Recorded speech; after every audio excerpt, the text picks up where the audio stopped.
Hello and welcome to The Discussion. This channel is here to serve as a platform for scholarly discussions about some of the most significant questions regarding the historical Jesus, early Christian history, the philosophy of religion, and thoughtful theology. My name is Nahoa, and I'm here to ask those questions, to seek truth openly and critically, and to share the journey with you.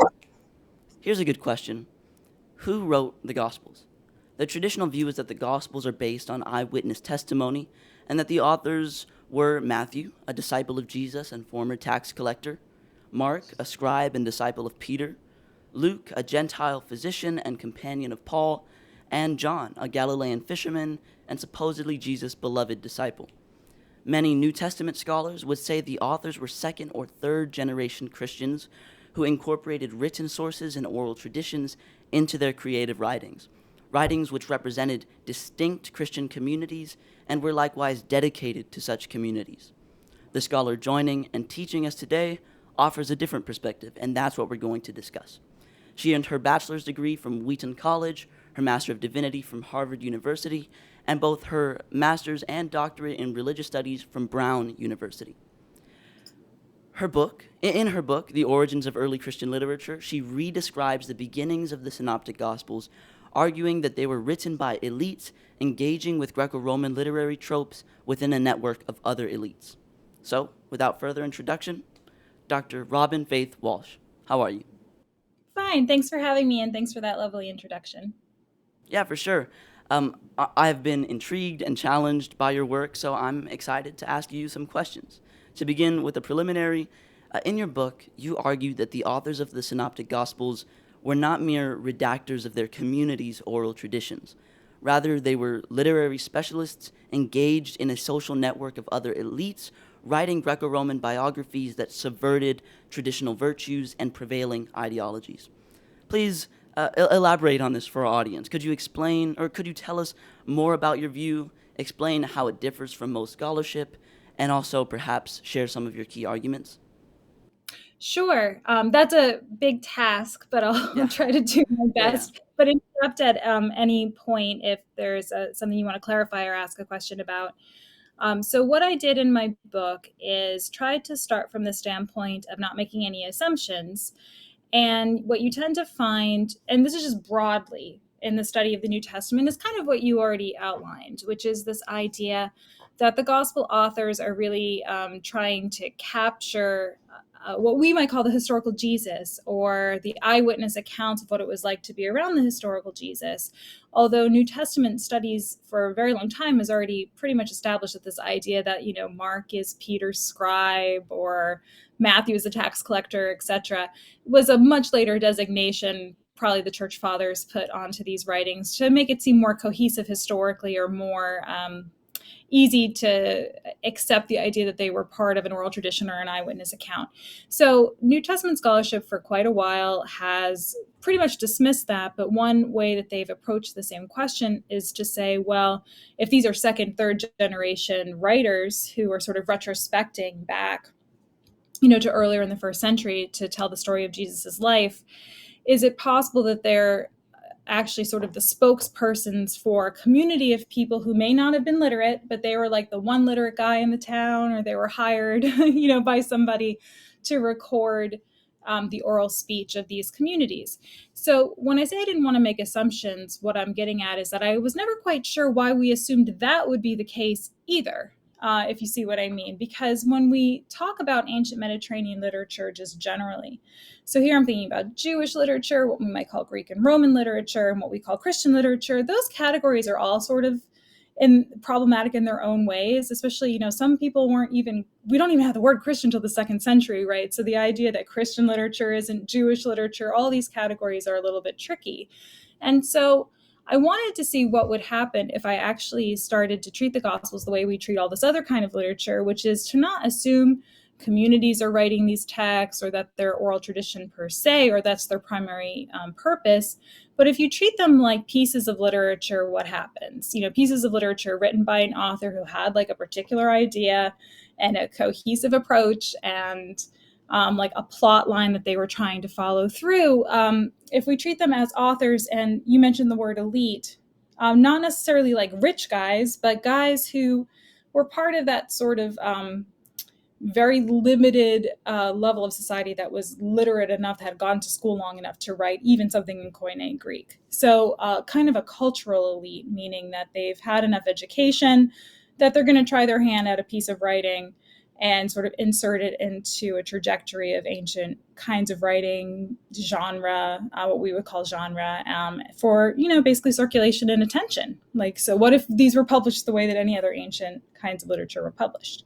Because we don't tend to posit communities for other kinds of ancient authors. So that's what I tried to get at. And so basically, I tried to dismantle from any assumption the idea that I was looking for a community, that I was trying to reconstruct a community.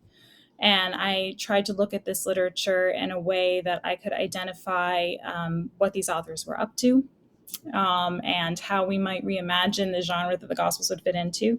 But the other thing I tried to do was look at, how did we get the methodology that we have in the New Testament, where we are doing things like reconstructing communities? If nobody else in like classics is doing this, why are we doing it in New Testament? And so one place I went to was the Romantic era, which is when the critical study of the Bible really emerges within the academy. And there you had, and some people who've maybe heard me talk about this before have heard me mention the Brothers Grimm, where you retrieve the folk tales of the people, and that's supposed to tell you something about who they are, something essential about the people that you're interested in reconstructing historically. Those kinds of methodologies were very prevalent at the time, and it was the kind of methodology I saw being applied to the Gospels, but not having really been updated, I thought. So I tried to approach it from a new perspective and ask, what changes or what doesn't change if, instead of trying to reconstruct the Markan community or the Pauline community, or assuming anything about these authors other than what we find on the page, if we try to reconstruct these authors based on what they tell us about themselves in terms of their evident or obvious level of education, their interactions with each other, their cross references to other kind of literature, what can we say about what place they hold in society, or what their most serious influences are? Is the primary influence on these authors the oral tradition of multiple generations of Jesus followers, or are they trying to interact with other kind of literature and write a good story? And is that the thing that's most influential to them? Is that the kind of social network that's more influential to the kind of writings that they're producing? And to clarify, you don't think the gospel authors were necessarily within the Christian movement. Plausibly, they were post-70 CE authors who tried their hand at a creative piece of writing motivated by what you could call imperial curiosity. These people were trained writers, but in light of their constant implicit and explicit references to Jewish scriptures, as well as their own stories that purport to portray the life of Jesus, I'm curious if you'd also say the gospel authors were trained theologians and historiographers. Yeah, so that's a really good description of kind of what I was trying to get at. And I think that their level of Greek is not the best. They're writing in Koine, and certainly Mark struggling a little bit more than, say, Luke is, right? So there were a couple questions there. The first one is, I assume they're not writing about Jesus communities unless they know one, or they're a part, they're a part of one somewhere. Like, there's a reason they're motivated. I just don't think, as I was saying, kind of the end of my first rambling answer, I just don't think that the thing that's influencing them the most necessarily is the Jesus community, because they're still writing in Greek, structuring what appears to be a biography, like you're saying. They're infusing their texts with references to things like the fall of the temple. So yeah, I do think that they're post-war. And I do think they're very aware of what we would call the biographical genre. And they're engaging in historiography, but I think in very writerly ways. So for example, I think that probably they're aware of a tradition we would associate with someone like Herodotus, where they're talking about wondrous things that happen in places that are outside of Rome. Miraculous births, healings, encountering demons. These are kind of the strange things that happen at the outer reaches of the empire. And you mentioned subversive biography. One thing I argue in the book is that there is an established tradition before the Gospels appear of taking a great hero, like an Alexander the Great, and telling a story where he's not just like a great warrior or, you know, the things that he's famous for, but he's getting by on his wits, or he's getting by, like, he's not a very good looking guy in the Alexander romance, and he kind of gets by telling clever stories or helping out his friends. And that story, or that kind of storytelling, I think is something that gospel authors are aware of. That's helpful. And you mentioned that well, Mark, Matthew, and John's Greek isn't incredible, and especially Mark's is sort of rough. And this could Yeah. be seen as an argument against the gospel authors as elites, but I assume you would respond with an appeal to nuance, because there's a spectrum of technical ability, rhetorical talent, and elegance even among literary specialists, right? Or would you respond some other way? Totally. By the way, there's another thunderstorm, so if my connection is bad, just let me Oh no, know, yeah, and it's I'll. all right. Okay, good. You might hear some thunder outside. Yeah, that's a good way to put it. I think that the idea that there's nuance to this is really important.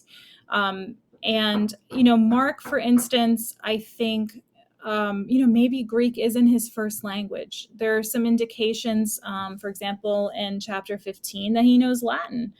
What if Latin's his first language and he's writing in Greek?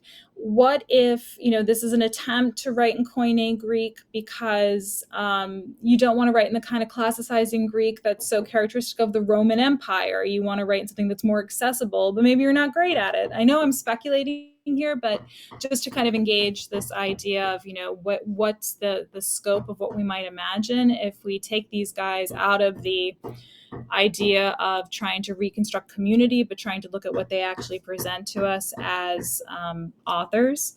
I think that those kinds of possibilities are opened up. And again, elite not meaning like rich guys, but Right. elite meaning they've had enough time to go to school because they didn't have to farm for a living, or they didn't have to, you know, go into the family business, etc. Right? Like somebody who's been able to go to school enough to be able to write prose is no small thing. And as somebody who's struggled to learn to write for years, and, you know, I'm a professor, so I'm grading papers all the time. Like, we all know how difficult it is to articulate yourself in writing. So I think they've done actually a really great job. And I think we underestimate to some degree, especially someone like Mark, just because the Greek's a little rough, but he clearly has, you know, certain kinds of intentions for his text. He's engaging in the kind of tropes we were talking about. He's aware of all kinds of other genres of writing. You can tell he's reading a lot of stuff. So I like the idea of nuance, not only for the content, but also to not kind of give these guys a hard time if it's not perfect, you know, because they may have other reasons they're writing the way that they're writing. And I think that's the exciting thing about treating them like writers, because now all of a sudden we've opened up all these new possibilities for exploring, you know, what's their level of Greek? Who else writes like this?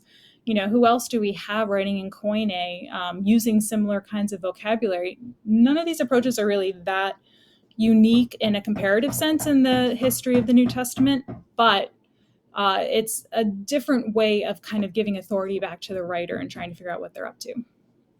That's fair. And okay, one thing that was really fascinating to me in your book was that among the minority of ancient people who were literate, and it was a minority, even Yeah. then most of them were only functionally so. For example, a scribe is able to read, replicate, and perhaps interpret texts, but not sufficiently trained in paideia to write an extended narrative. Similarly with, say, tax collectors, right? They can write well enough to do their job, but that alone doesn't mean they have the ability to write something like a gospel. In your book, you say, to be clear, or here, let me quote you, quote, to be clear, possessing enough popular literacy to interrogate a text, write a receipt, create deficienes or curse tablets, or draft a bill of divorce is not the same thing as writing literature. Authorship was a specialist activity that required significant training and skill, and rhetorical skill. That's page 124. So this is very interesting because apologists not uncommonly assert that we'd expect Mark and Matthew and Luke to be able to write in light of their professions, but that would only be functional literacy. And then with respect to John, a Galilean peasant fisherman, they might say he lived a long life and thus had plenty of time to Oh, become well, couldn't literate. have gone to school at some point, right? Right. So my Yeah. question is about that. how plausible is it to suggest that a scribe, Mark, a tax collector, Matthew, a Gentile traveler, Luke, and a peasant fisherman, John, Yeah. became literary specialists later on in their adulthood? Are there any sorry, I don't mean to ramble, but that would be one question. How plausible is No. it? And then for the context, like, do we have any other examples of individuals from lower class backgrounds ending up writing influential prose? I'm just curious if we have any examples. Sure. Yeah. Those are really great questions, and the way to phrase it, the way you phrased it here, I think is really good. So it's one of those things, of course, right? Like, you don't want to discount the possibility that a scribe has enough technical skill in prose composition that they could write the Gospel of Mark, right?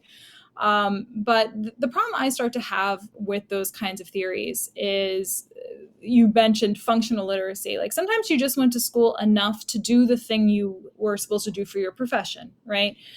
So we have lots of examples where you can kind of tell a scribe maybe doesn't know what they're copying, but they know how to copy, right? Like, but you can tell they're making spelling mistakes in a way, or like kind of like they're not paying attention, and like the line is there's repetition in the line or something, where you're like, I don't know if this person could read this thing, because if they saw that mistake, wouldn't they have like stopped, or they would have fixed it.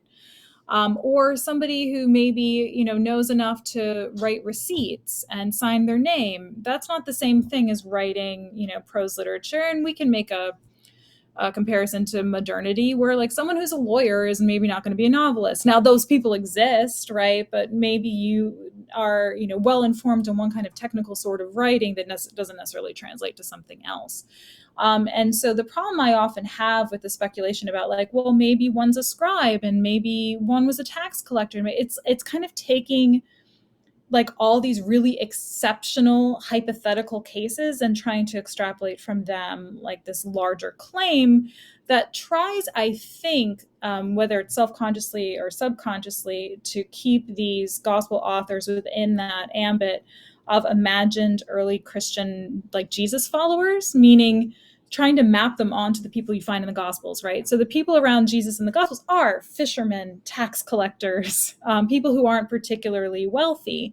And again, class doesn't have everything to do with this, but he's not, like hobnobbing with people who are writers from what we can tell in the Gospels, right?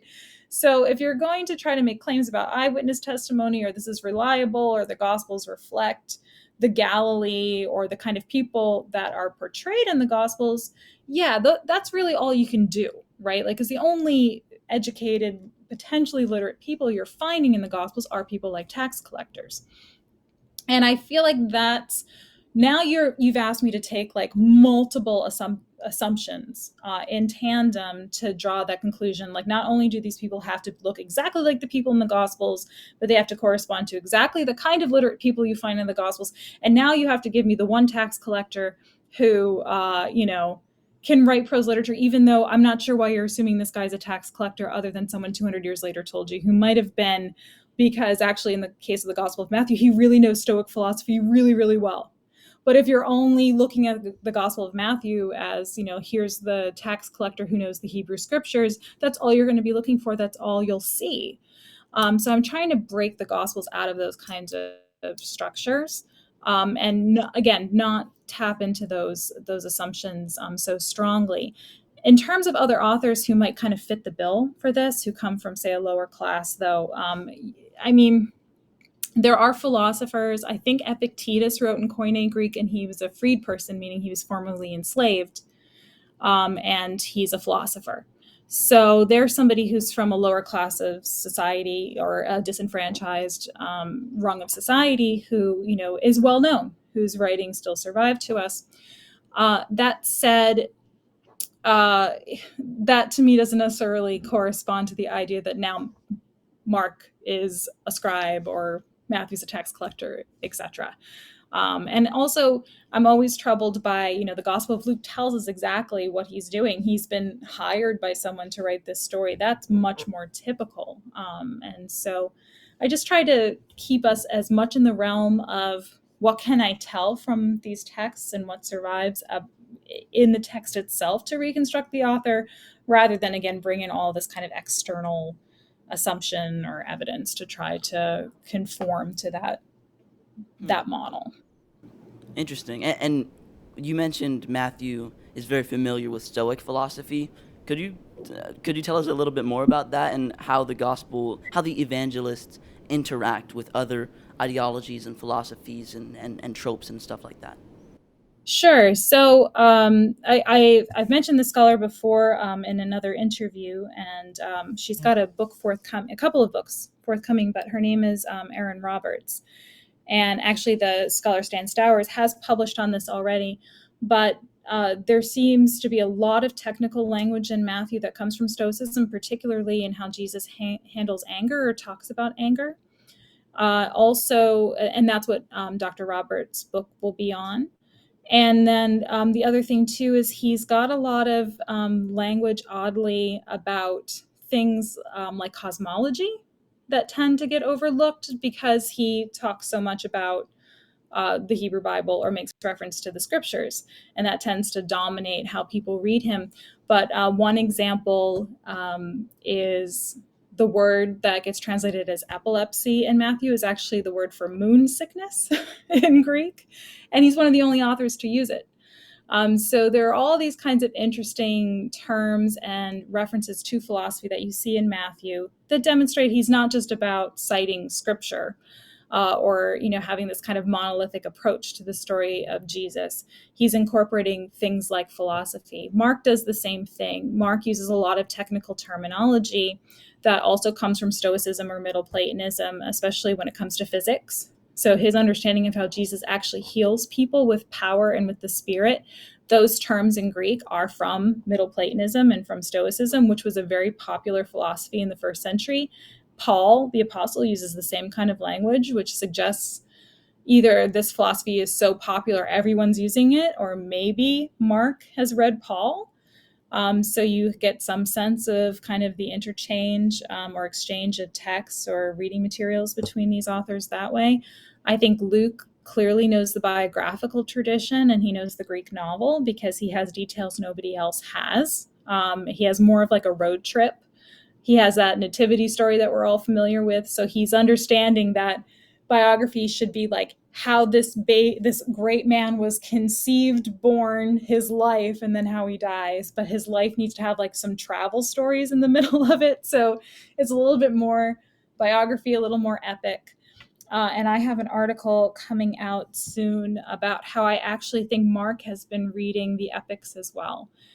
Because he uses what's called usually paradoxography, which is talking about wonder.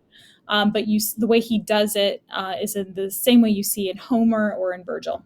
And so when you start to get down to these kind of, I don't even think they're minute details, but these literary strategies you see the authors using, all of a sudden you're like, wait, why did I think this was a community oral tradition? Because even if some portion of this is coming from what we might call oral tradition, it's being sort of filtered through the way that writers write in the first century, making references to other kinds of popular literature, references to each other, structuring their stories in a way that correspond with what a reader might expect if they're, reading a story about a great healer, wonder worker, son of a god in the first century.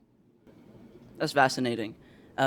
Another question I had is on the last page of your book. Well, this is kind of about the implications of your work, and for people who are interested in reconstructing the historical Jesus, such as myself.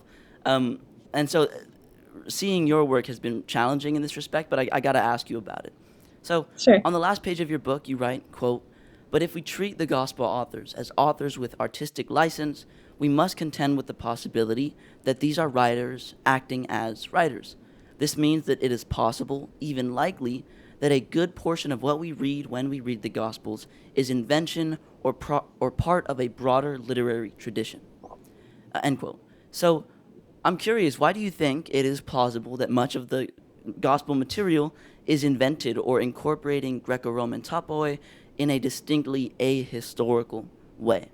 And again, related to this with the context, when historians read other Greco-Roman biographies, such as from Xenophon or Plutarch or Suetonius, do they similarly think that a good portion is fictional? I'm not sure because you're the classicist here, so I got to ask you. So yeah, it's a great question, and I'll try not to get too like theoretical. So the quick answer to it is that what we consider historical is very different from what people thought was historical in antiquity, and we're super careful about like something has to be true and you have to prove it, and fiction is different from nonfiction, and we have all of these categories and these ideas about how that's supposed to work. That Those ideas are out there in antiquity, but they're not as cut and dry. Like even the concept of a genre of literature is really more of a modern construction than an ancient one. So when it came to history, and you mentioned Plutarch, who I mentioned in the book as well in my last chapter, so he's an easy one for me to go to. But I'm also thinking about some of the historians I've mentioned in this conversation, like Herodotus.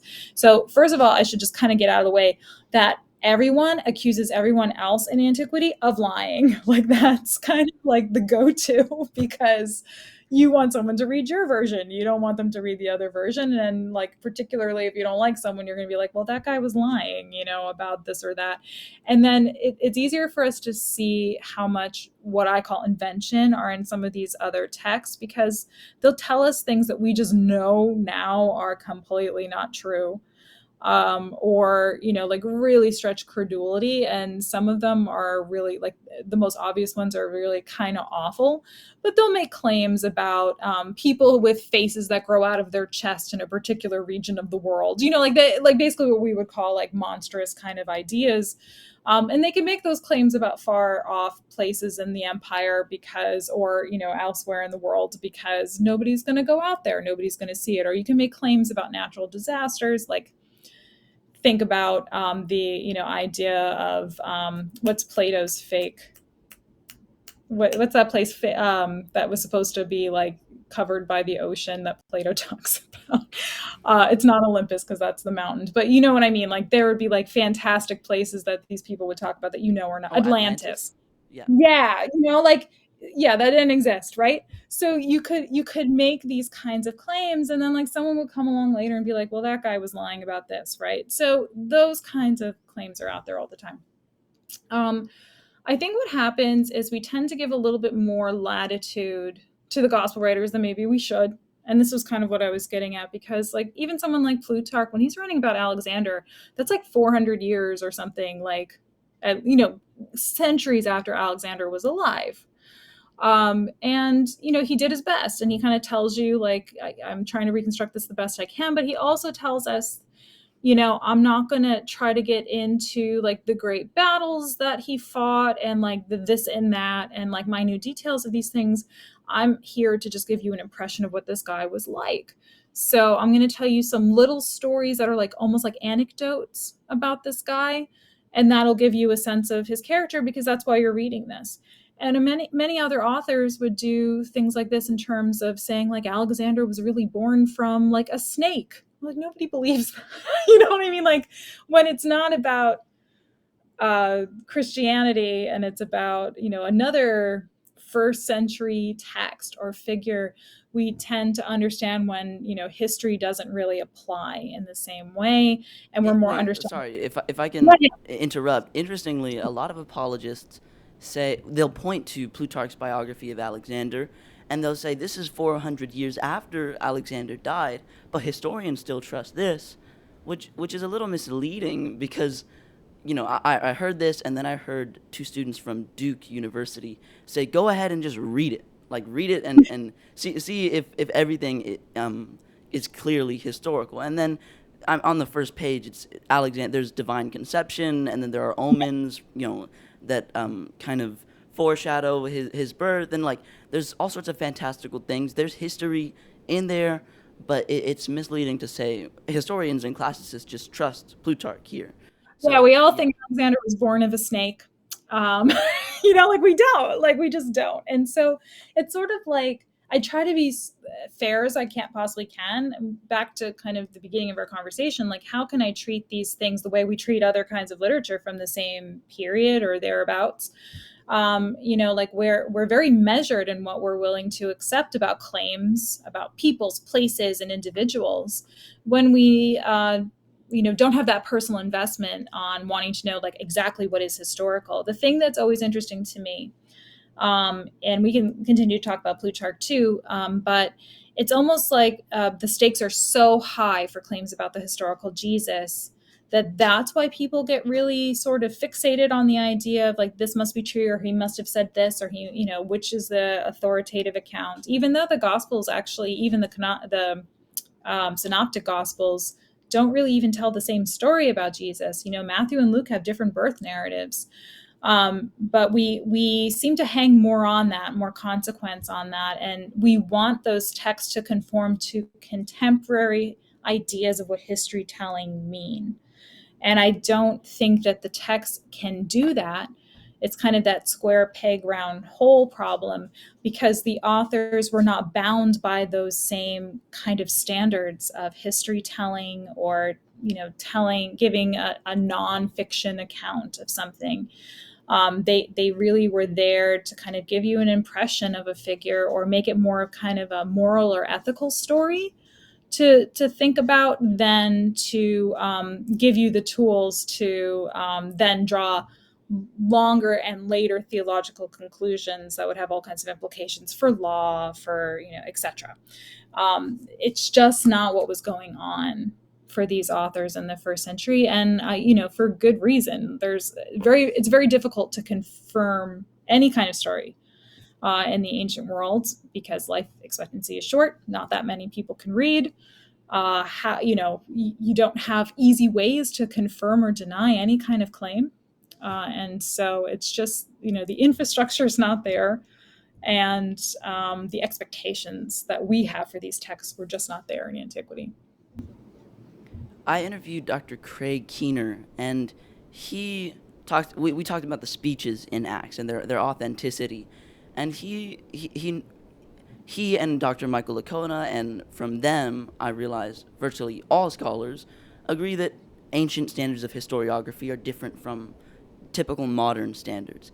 And especially with speeches, the historiographer or the writer would try to convey some kind of moral message or their own theology, or a lot of scholars would also say the theology of their community, which you would disagree with, but they try to express that through the speeches, and Dr. Keener acknowledges that. But with respect to the reliability of Acts and the speeches in general and the Gospels in general, it comes out conservative with respect to the reliability of their accounts. And this is because a lot of conservative people say the Gospels consistently get various specific historical details right about arguments within Judaism between Pharisees and Sadducees and peasants and elites, and bodies of water, and whether not just place names but obscure towns, and whether they're going up or down from someone, or east or west, and so on.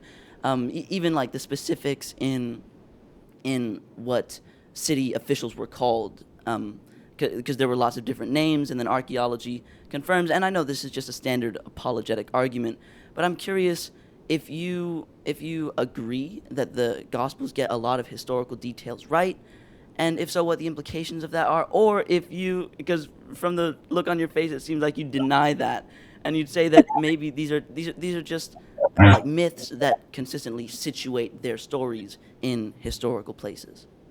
Well, it's hard because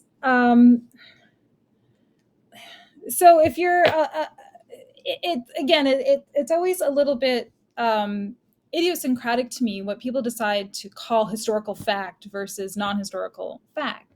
So do you all, not you, but like we also are dealing with, say, in the Gospels, stories about a demon going into pigs and hurling them off a cliff, and in Acts, there's Acts of the Apostles. There are many other Acts, Acts of Paul and Thecla, for example. But in a lot of these stories, there are things like talking dogs, angels helping people escape out of prison, like these very fantastic stories. And so it's always a little strange to me. So the reason I go like, like I don't know how to distinguish between like, oh, so he got Capernaum right here.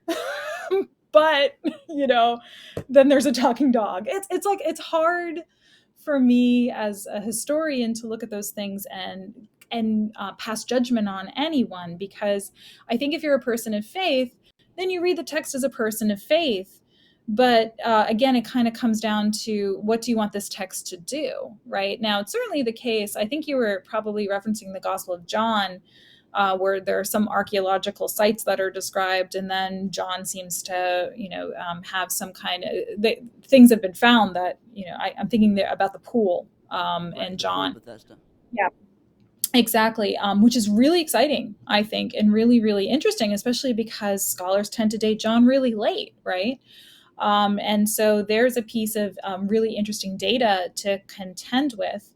I think that's fabulous, but it's also the case we can tell that John's out of order. Jesus will say, "Why doesn't anybody ask me why I go to this town when he's just come from that town?" There's actually a whole bunch of different theories about why that is. There's one called the Boltzmann displacement theory, that a scribe actually tripped and like dropped the document and then like shuffled it back together, and it was all out of order. So these things are like it's like endless. You can continue to argue for and against, and everybody on people on either side are going to have their claim versus the other person's claim.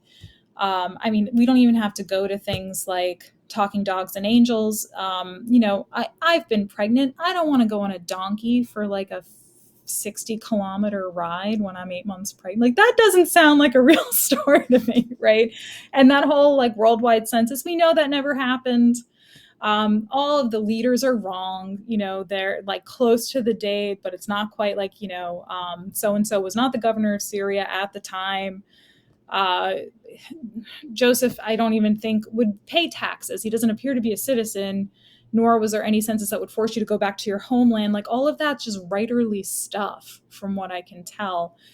So I feel like that conversation would end up becoming endless. And it just comes back to that initial thing that I mentioned a couple of questions ago, which is, it's more about what we're trying to get out of the text ourselves that maybe the text can't supply, or we have to ask ourselves, why do we care? Because if you're a person of faith, does it really matter if Mary rode on the donkey or not, right? Does it really matter whose birth narrative is correct?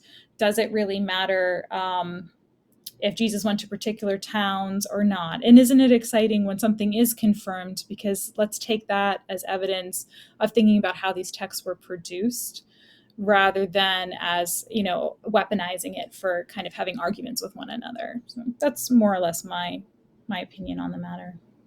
All right, I see that. One more main question before we get to the brief conclusion of the video, and then and then we can let you go. Even if the traditional evangelists did not themselves pen the Gospels, what about the slightly more modest claim that the Gospels are still rooted in eye and ear witness testimony? And we've been talking about this, but specifically, this claim could take a number of forms. One could say they were dictated by the traditional evangelists. I've heard people say this. That you could suggest they were written with secretaries, and you could compare this with some of Paul's letters. You could point to patristic evidence in favor of apostolic connections, which, again, you've mentioned, or assert that they are rooted in historical tradition because they get numerous historical details right, which I mentioned. So we've talked about a number of things, but what about the kind of core claim that they are still rooted in eyewitness testimony? And most scholars who agree with this wouldn't say it's pure historical reportage. It's historical traditions along with their own creative writing process and their literary purposes, as well as their own theology. It's the three kind of combined. And I'm curious what you think of that sort of portrait of the Gospels. Yeah, I think that's a fair portrait of what may be going on. Now, the caveat I have to give you is kind of back to all these, technical historical problems we've been talking about in terms of literature, ancient literature, which is almost all historians at some point claim there is an eyewitness to whatever they're about to say. I think Herodotus does it. A lot of historians will do it even though they've never been to the place that they're about to talk about, but they'll say, I talked to an eyewitness who talked to an eyewitness who saw this thing. So the problem you run into, again, if you're sort of treating the Gospels as quote unquote normal Greco-Roman literature, is that claims about eyewitnesses, and Luke does this, right? The other ones don't, but Luke will say, thanks Theophilus, and then he says, I've spoken to people who from the beginning, were part of the word and have passed it on. That kind of preface is almost expected in a lot of this kind of literature, and so that puts you in a bind, right? Because you want to believe him, but at the same time you're like, but everybody always says that, so what do I do with it? And But what I would in those cases when people do say, I've spoken with eyewitnesses, do historians and classicists consistently doubt that? Like, did yeah Herodotus's histories and Xenophon's histories and Polybius and Tacitus, are those, what would you say? Because I've always heard they are rooted in eyewitness testimony, but of course they fashion things and they construct, things to fill gaps in their narrative. But again, it's a combination with, still rooted in some eyewitness testimony. No.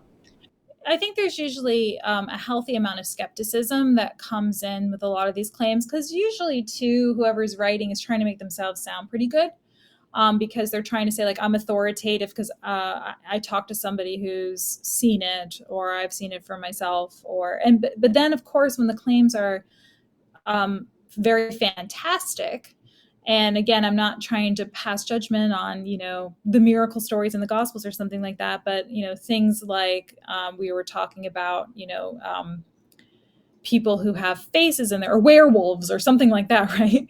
Where we look at that and we're like, yeah, there weren't werewolves, but, thanks for the eyewitness testimony. I'm making that as a for instance.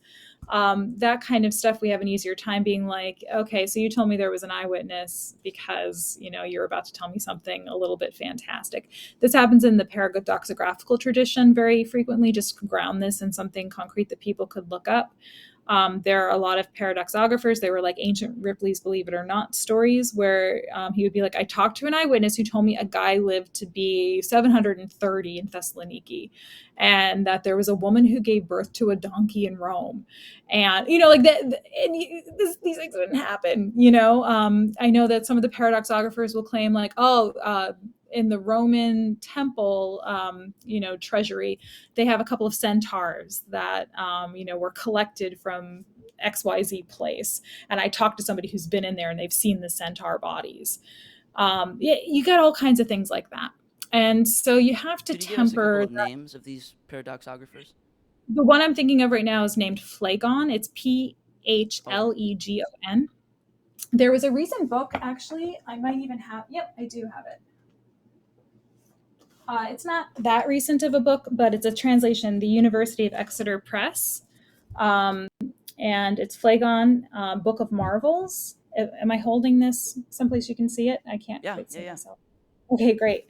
So this book came out, University of Exeter Press, and I've been there's a Greek like the Greek text is available. It's hard to get a hold of, but this is from 1996, and it was reprinted in 2010.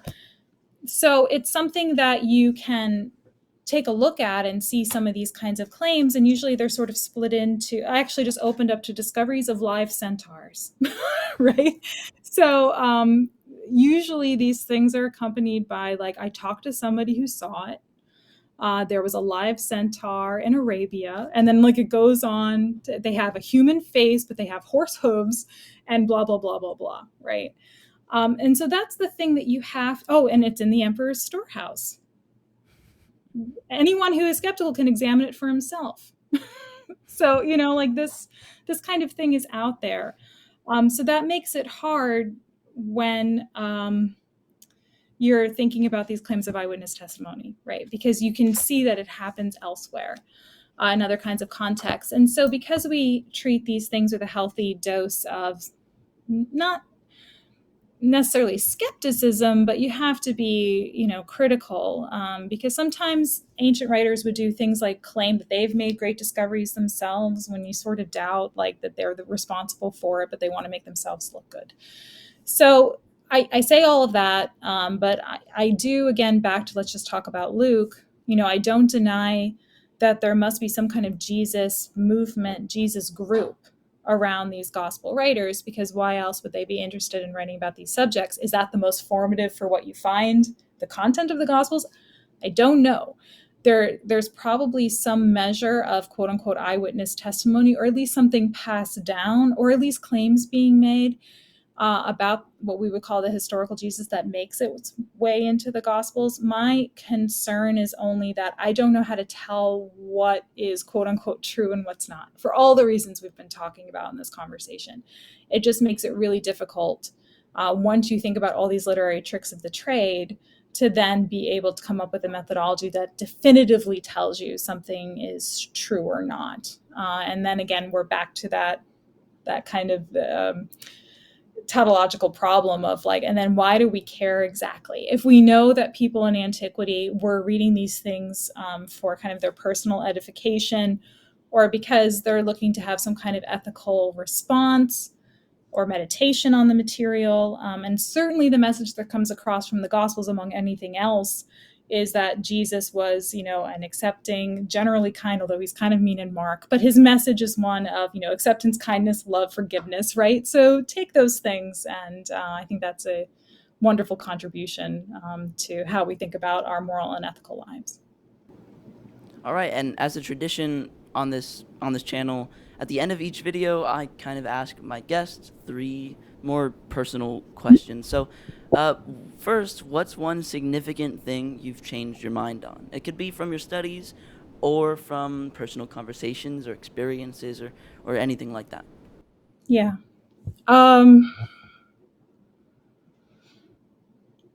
I used to be much more accepting of the scholarly methodologies that I'd been trained on, especially when I was, kind of in my master's degree programs, and I felt like, the purpose was to replicate the methods that came before me and sort of treat all of these scholars that came before me as, like these giants that should be like treated very respectfully. And not to say I don't respect any of the scholarship that came before me. I absolutely do. But I no longer just take anything for granted. We sort of talked about that before. And sometimes I think it's really important to look into why certain scholars might make certain claims, because it's not always it's sometimes coming from a place that's not just about the historical investigation. So I'm thinking here about what I talk about in the book in terms of like the influence of German nationalism on the field of New Testament. That was something that was I directly experienced when I was at Harvard. One of my professors came from that tradition. And I remember I used to really struggle with some of the conclusions and didn't understand why they were coming up with the reasons that they were for how they approach certain texts. And then I realized like, oh, because this has to do with like 20th century politics. It doesn't necessarily have to do with the first century literary world. Once I started to realize like, oh, I'm on my own here, like to really kind of choose my path, I think that was the thing that really changed my mind about how I was going to approach my career and the field. Now, what are some more personal factors that influence your worldview, the way you see reality, things that don't necessarily constitute propositional evidence? To how I approach my scholarship, or just kind of the world in general?